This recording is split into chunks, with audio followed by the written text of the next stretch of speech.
నిరుద్యోగ యువతకు good news.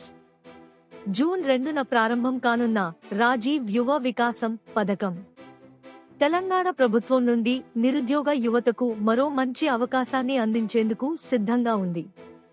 ప్రతిష్టాత్మకమైన రాజీవ్ యువ వికాసం పథకానికి తుది దశకు లబ్ధిదారుల ఎంపిక పూర్తవుతోంది. ఎక్కువ మంది లబ్ధిదారుల ఎంపిక పూర్తయిన దశలో ఉంది.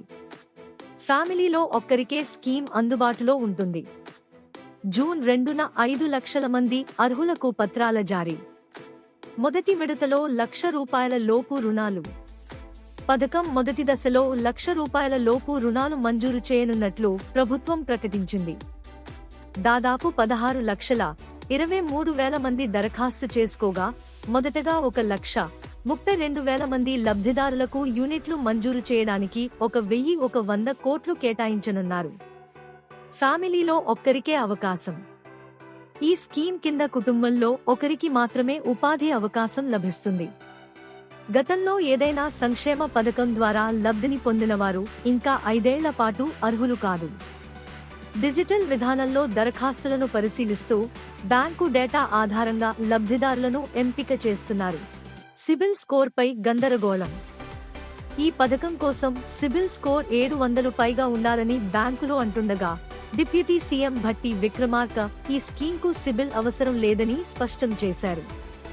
అయితే బ్యాంకర్లు మాత్రం తమకు ఉన్న ఆదేశాల ప్రకారం వ్యవహరిస్తామని చెబుతున్నారు.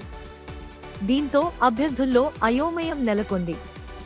మంత్రి సీతక్క ఒక ప్రకటనలో మాట్లాడుతూ, రాజీవ్ యువ వికాసం పథకం ద్వారా ఇచ్చిన మాటను నిలబెట్టుకుంటున్నాం.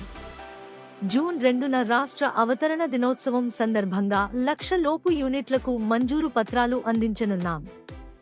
ఇది నిరుద్యోగ యువతకు వరంలా మారుతుంది అని తెలియజేశారు. మరిన్ని అప్డేట్స్ కోసం మా టీవీ 360 తెలుగు న్యూస్ ఛానల్ను సబ్స్క్రైబ్ చేయండి, లైక్ చేయండి. మీ సన్నిహితులకు తెలియజేయాలంటే షేర్ చేయండి.